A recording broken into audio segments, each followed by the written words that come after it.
আমাদের এই আলোচনায় বিভিন্ন রকম মত থাকলেও আপনারা নিশ্চয়ই লক্ষ্য করেছেন যে আলোচনা অত্যন্ত সৌহার্দ্যপূর্ণ পরিবেশে হচ্ছে। প্রত্যেকেই তাদের মতামত দিচ্ছেন। রাজনৈতিক দলগুলোর পক্ষ থেকে মতামত প্রকাশের ক্ষেত্রে তারা মোটেই দ্বিধান্বিত নন।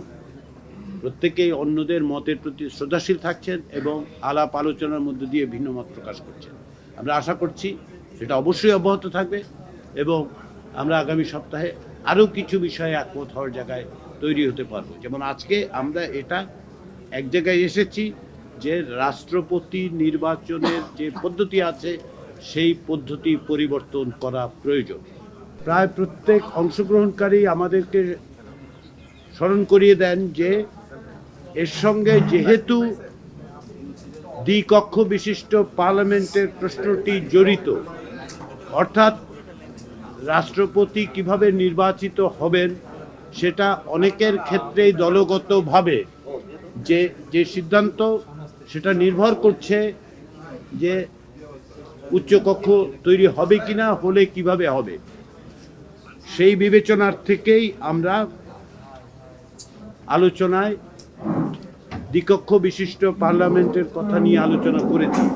অধিকাংশ দল দ্বিকক্ষ বিশিষ্ট আইনসভা প্রতিষ্ঠার ব্যাপারে একমত হয়েছে 100 সদস্য বিশিষ্ট হওয়ার ক্ষেত্র। আবারও বলি, অধিকাংশ দল। এর অর্থ এই নয় যে আমরা এই মুহূর্তে এটাকে ঐকমত্য বলে বলবো, কারণ হচ্ছে কিছু কিছু আলোচনার সংশ্লিষ্ট বিষয় আছে, এগুলির সাথে সংশ্লিষ্ট বিষয়গুলো নিষ্পত্তি না করে এগুলিকে ঐকমত্য দাবি করলে সেটা অতিরঞ্জন হবে এবং তাতে করে ভুল বোঝাবুঝির অবকাশ আছে। আমরা কোনো অবস্থাতেই সেটা চাচ্ছি না। আপনারা রাজনৈতিক দলগুলো যেহেতু অনেক বিষয়ে তাদের আবার ফিরে যেতে হচ্ছে, যেমন ধরুন রাষ্ট্রপতি নির্বাচনের প্রক্রিয়া নিয়ে কিংবা দ্বিকক্ষ কিংবা ধরুন প্রধানমন্ত্রীর মেয়াদ, এগুলো নিয়ে তারা মত দিয়েছেন। আবার এইখানের মত শোনার পরে তাদের নীতি নির্ধারকদের কাছে যেতে হচ্ছে, সেটাই স্বাভাবিক। রাজনৈতিক প্রক্রিয়া এটাই স্বাভাবিক। সেই প্রক্রিয়ার মধ্য দিয়ে আমরা অগ্রসর হচ্ছি। প্রধানমন্ত্রীর মেয়াদ বিষয়ে আলোচনা শুরু করেছি।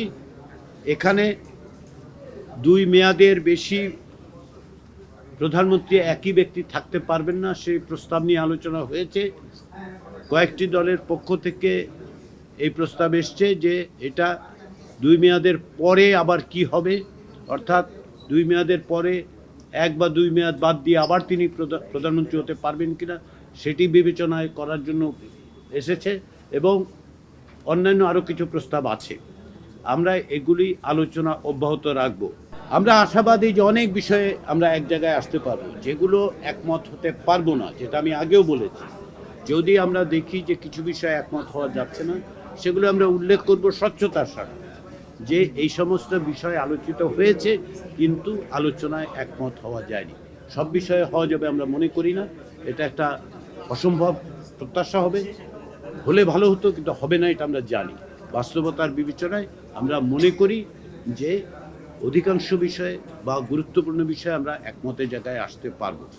সেই চেষ্টাটা সকলের দিক থেকে আছে, রাজনৈতিক দলগুলোর থেকে আছে, আমাদের দিক থেকে ঐক্যমত্য কমিশনের পক্ষ থেকে তো অবশ্যই আছে।